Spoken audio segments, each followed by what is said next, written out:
All right, beautiful. Thank you all for being on time and organised with coming tonight.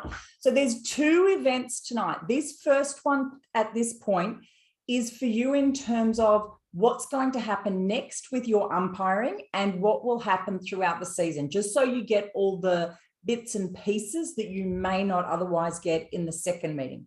The second meeting at 7 o'clock is up to you. If you want to join, please do. If you don't, that's okay as well. But we wanted to give just some time to go through some of the ways you need to do things, but also information that we found everyone was asking us at the start of last year. So make sure you put in the chat what your name is so that I know that you've come, the team number of the team you're playing with, but also the team number of any other teams you're involved with. So if you're assistant coach, if you're coaching, if you're whatever's happening, pop those teams in. The reason is Sam and Megan and I then look at what times all of those teams are playing, and we make sure that you are not rostered onto umpire during that time. So just so you know where that's coming from. All righty, so I will kick us off with just a bit of information to start. So you guys probably know a bit about netball. Everyone's been here for different amounts of time. Netball's whole philosophy is very much about the enjoyment of the game and inclusion. So we aren't like one of those gun-ho competitive clubs, but we are competitive. It's more about loving netball, enjoying it, and developing as to who we are. So we are all done, like everybody involved is volunteer staff. We don't pay anyone, which a lot of the other clubs do pay people. So everyone who's contributing is actually volunteering to us and giving us all of their time to be able to be part. So we thank you guys. We thank everyone else. As umpires, you guys obviously get paid because this is a job. So it is like going to Coles or a cafe or anything else that we are employing you to do this. Just a side note is you make actually better money than you would at a lot of those other ones once you're up and running and you're able to take on more games. So it's quite a good gig when you get your training and you're comfortable, if you enjoy it. Everything is based on our volunteers. So we thank everybody, and it's the 22 season, not the 21 season. So up on the screen, I've got the exec for you. And this is just important for you to know names, because when we're umpiring, if there's an issue or if I'm not available or Sam's not available, Kathy may come, Louise may come. You guys have met Louise anyway, Anthony, other people to help out and support or mentor you. We'll talk about mentoring in a moment, but these guys as the committee are very much here to help you. They might feel like they're in a big position and it's a bit scary, but they're actually really lovely, and they are there to help you in making sure you've got the information that you need and you're able to do what you need to do in terms of being able to umpire and feel supported. So their names more than anything, and I'll explain who will be involved as we go through. Sam, I'm going to pass over to you to talk more about what the expectations are for assistant coaching, coaching and umpiring, everything that you guys are involved in.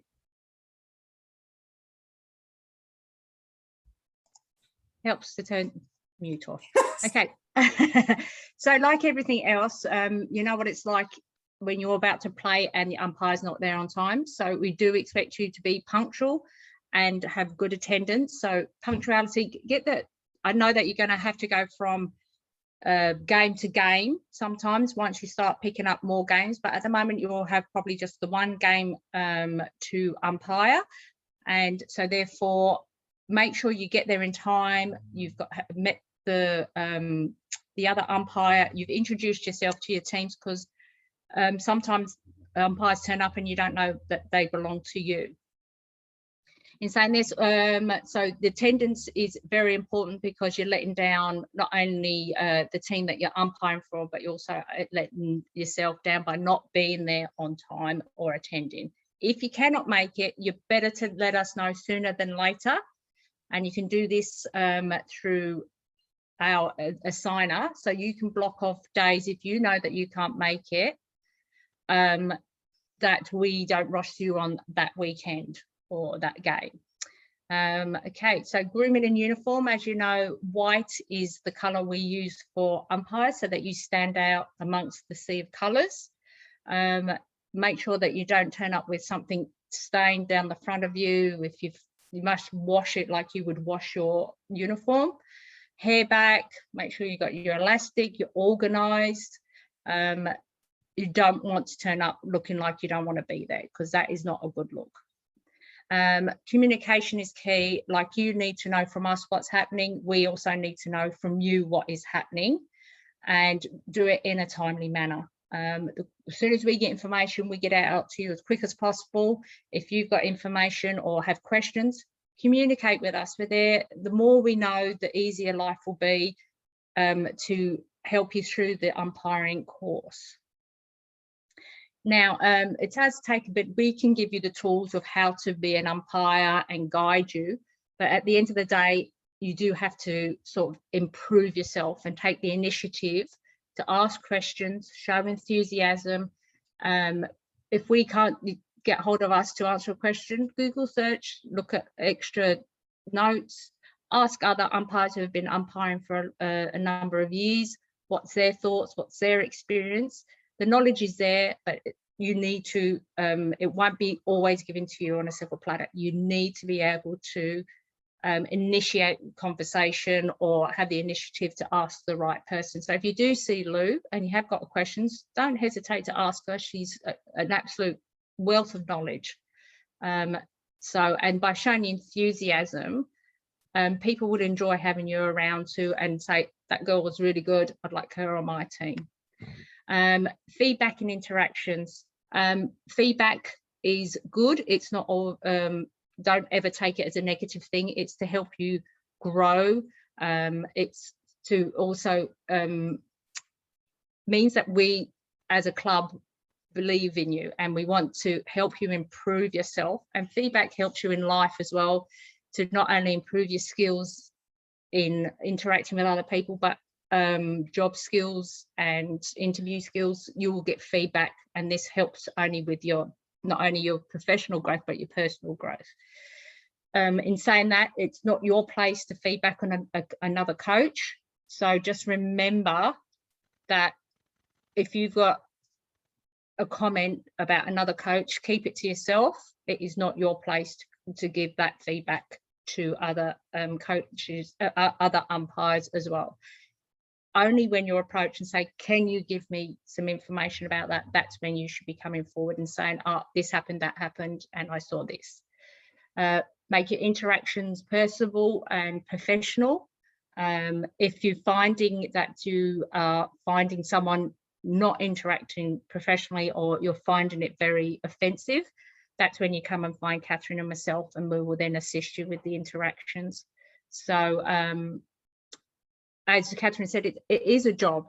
You've been interviewed, you've passed the tests, now you've got to perform like as if you're in a work position, because people are watching the umpires and how you portray yourself, how you interact with the teams, and how much enthusiasm you have for the game, that they will appreciate you more. Where you don't show interaction or enthusiasm, people say, oh, I don't really rate that umpire, I don't think she's that good.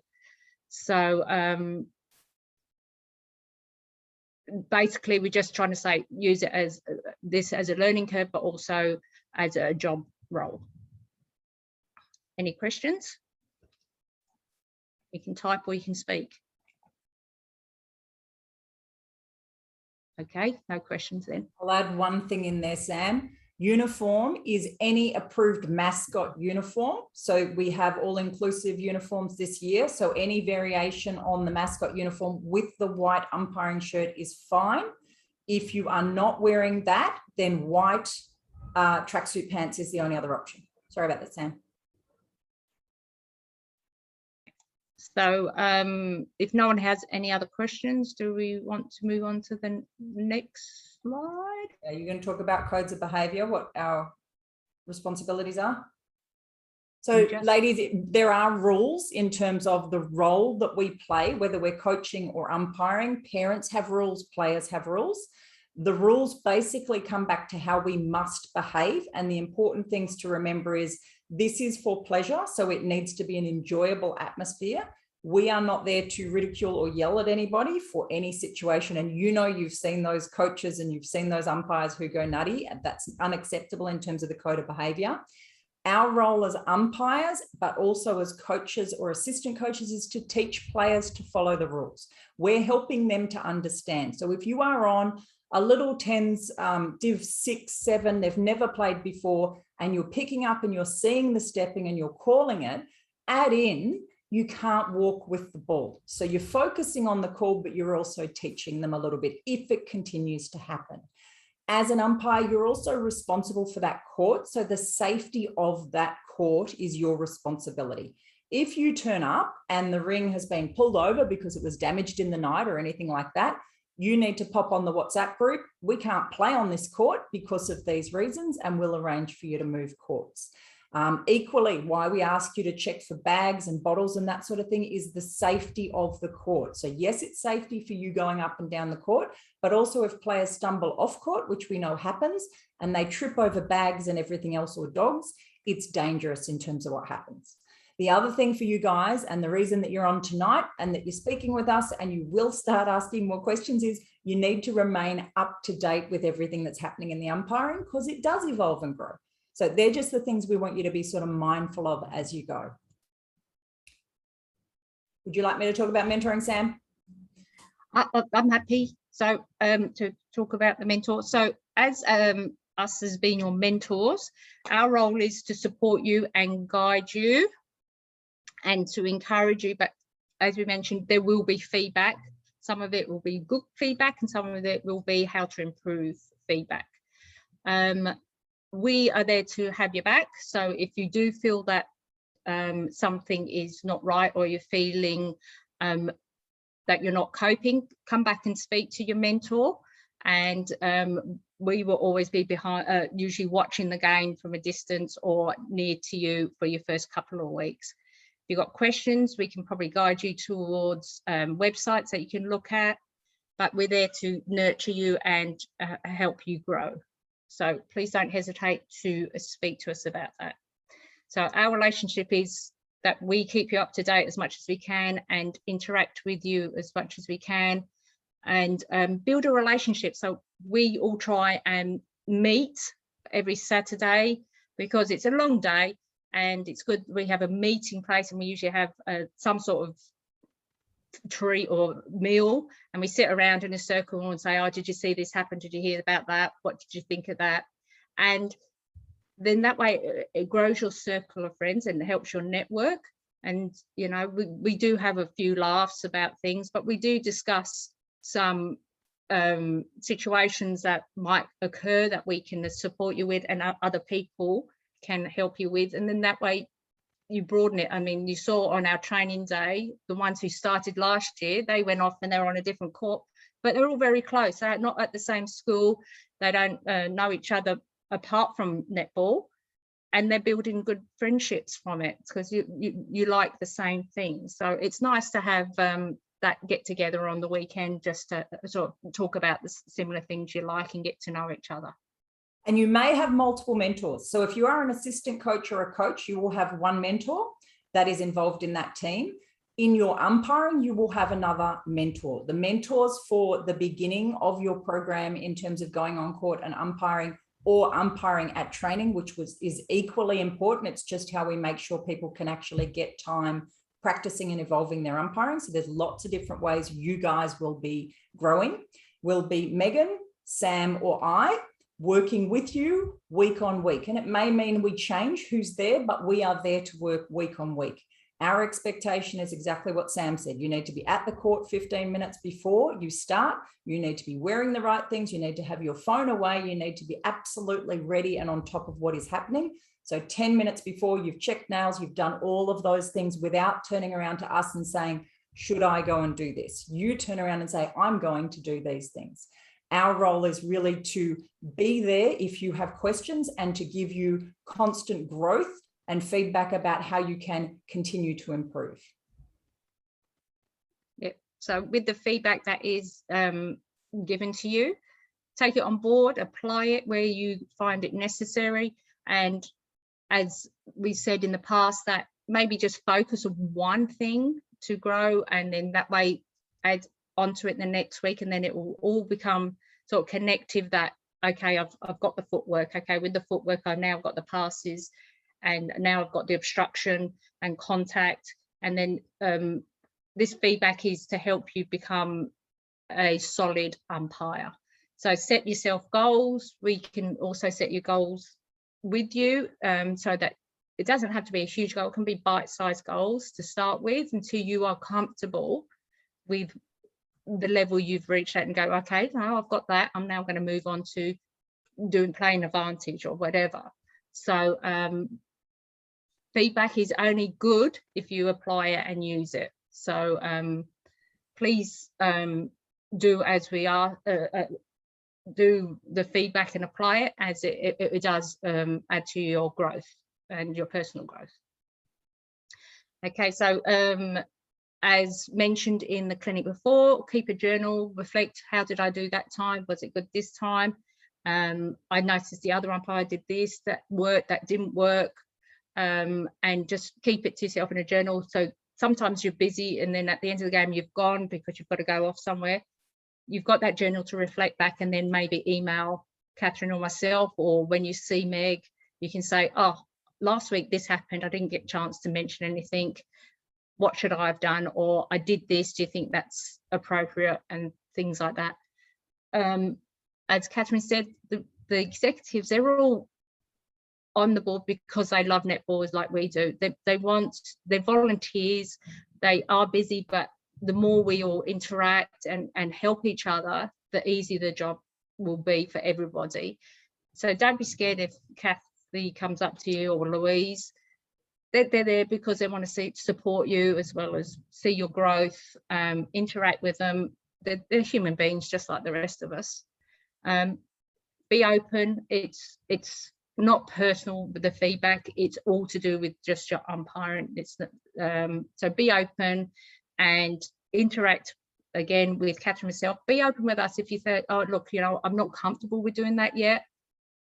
You let us know, because if you just keep nodding at us, we believe that you're accepting the feedback and you're comfortable with it. If you're not, you need to tell us, or if you've got something going on and with school and you need time away, this is what we're here to help you with that. When, you know, communication and openness is definitely key.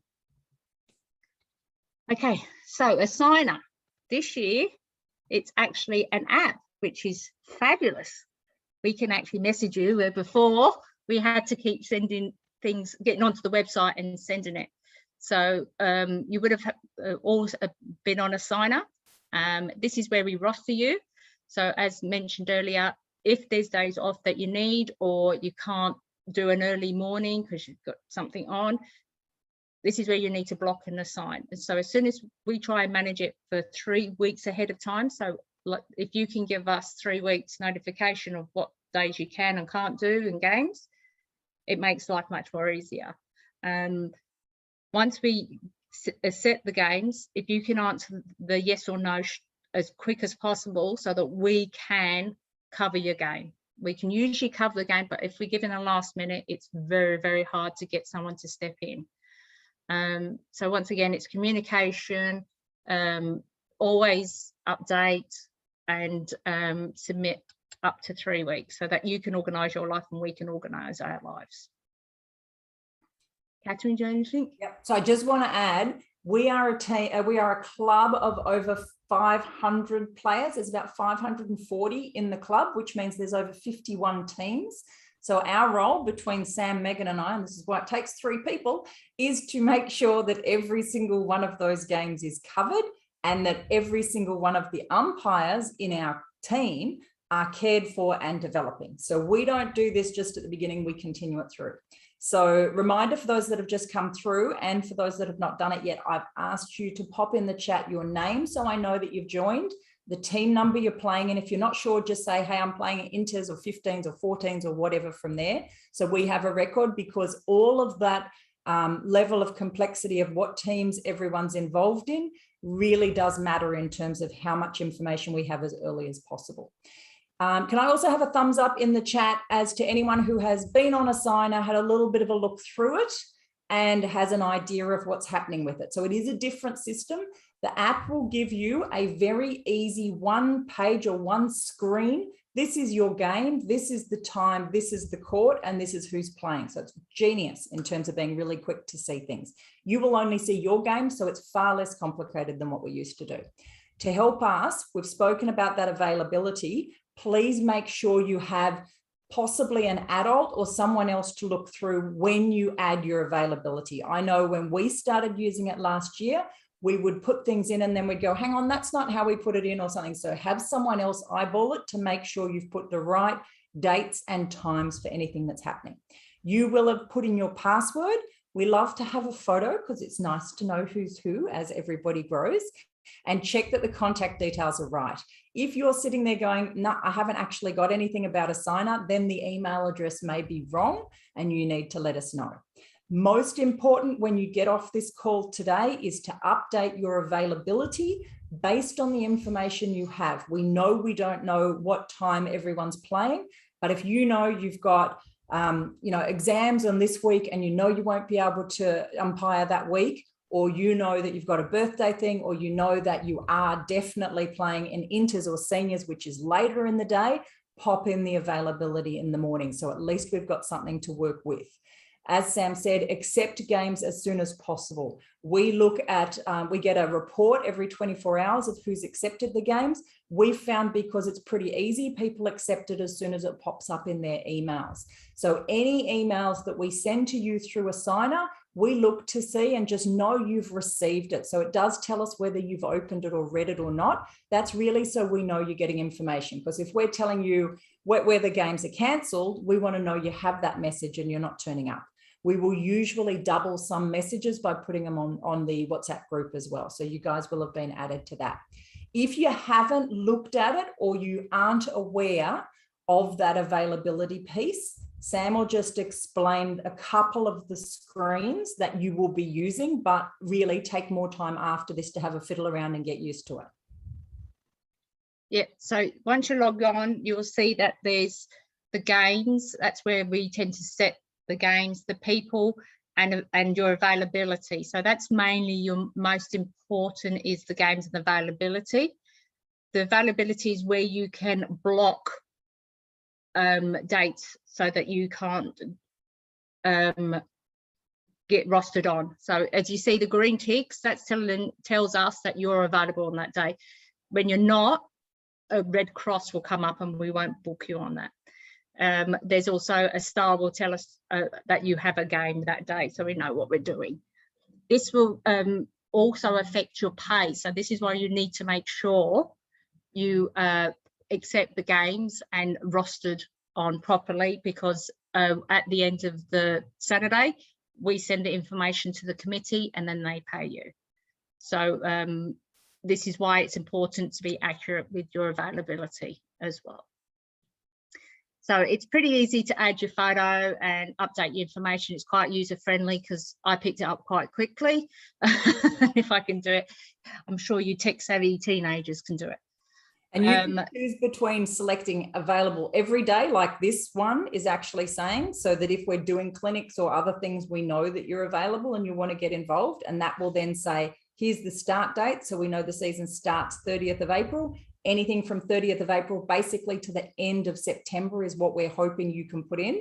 And you can select that all day, or you can select times just by working through those menus and options.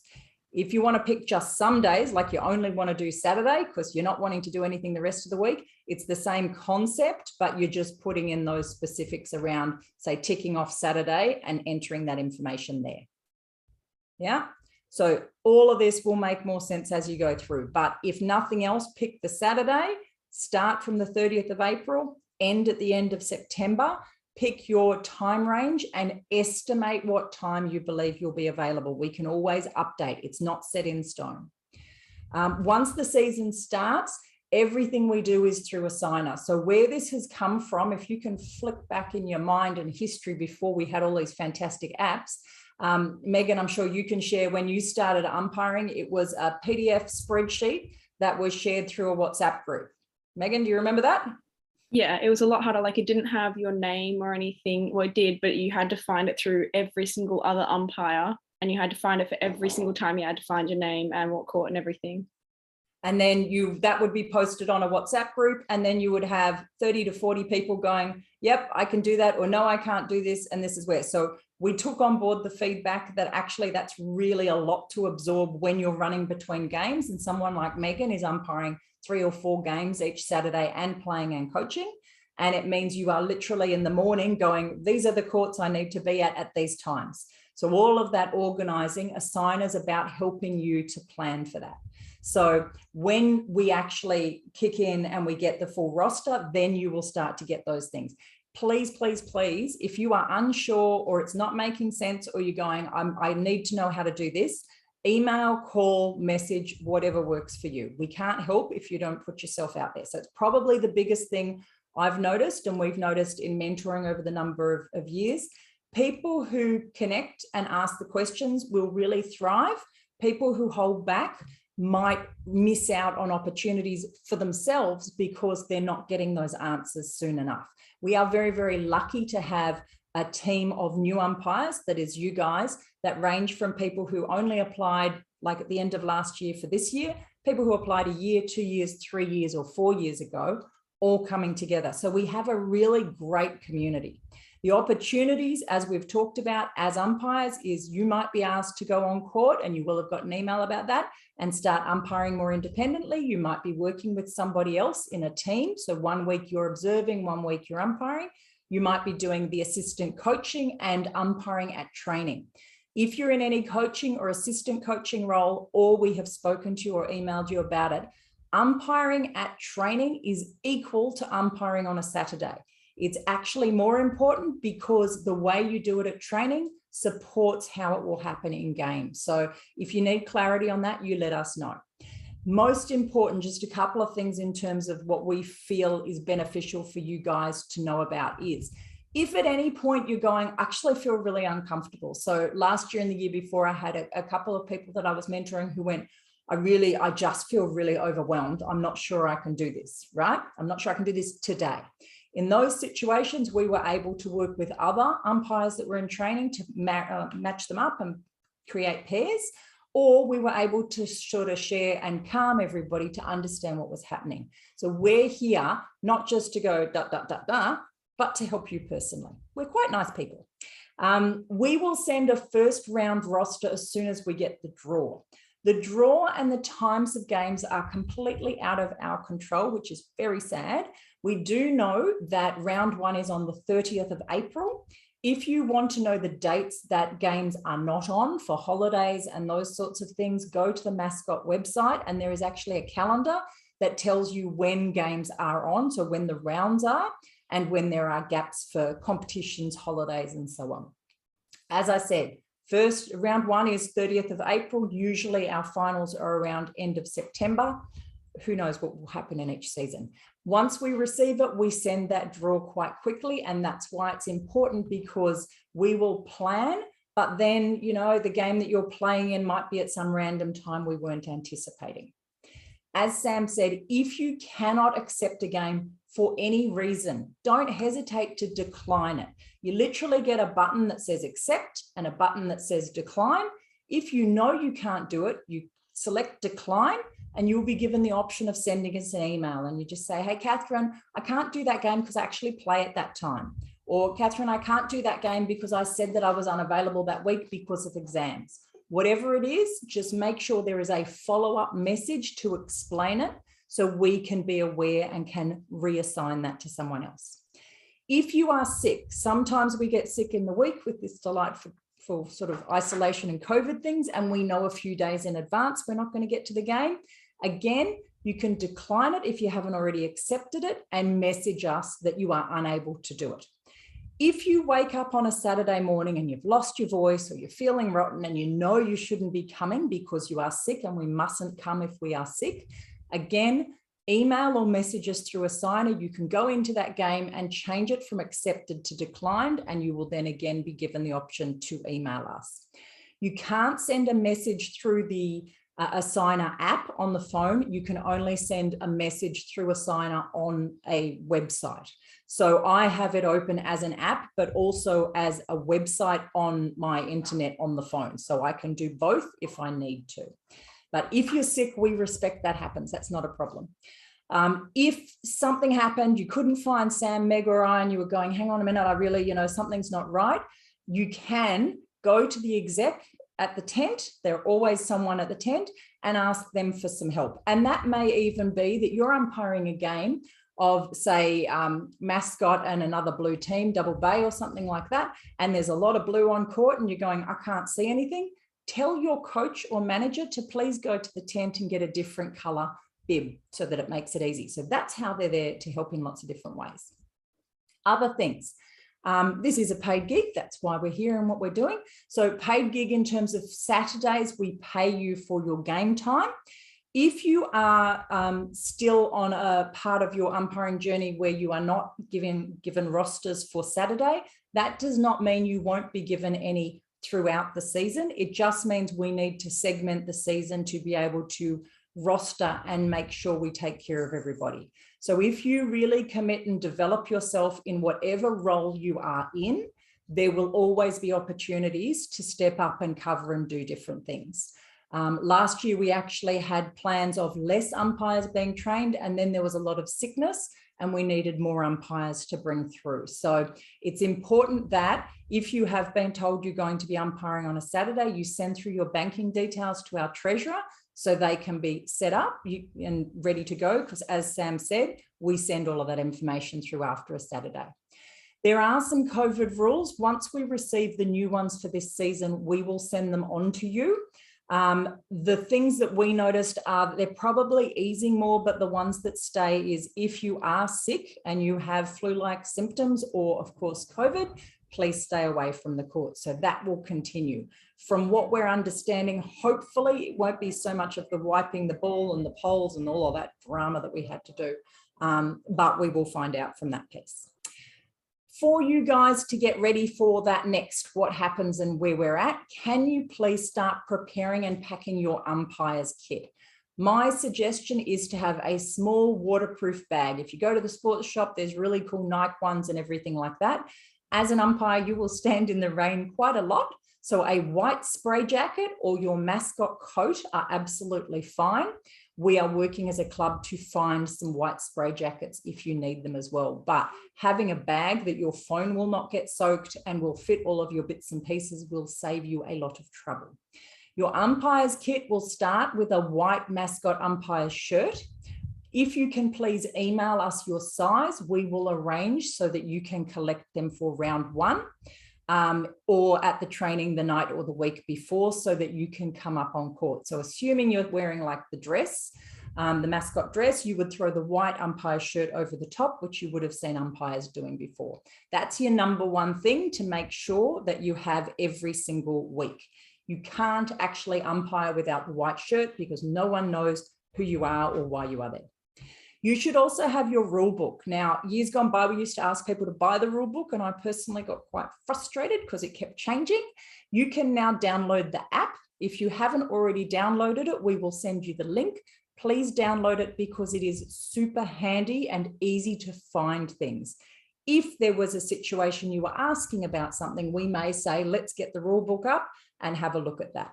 If there was a parent disputing things, we may explain to them, actually, here's where it is. So the rule book gives you confirmation and means you can just look through it at your leisure.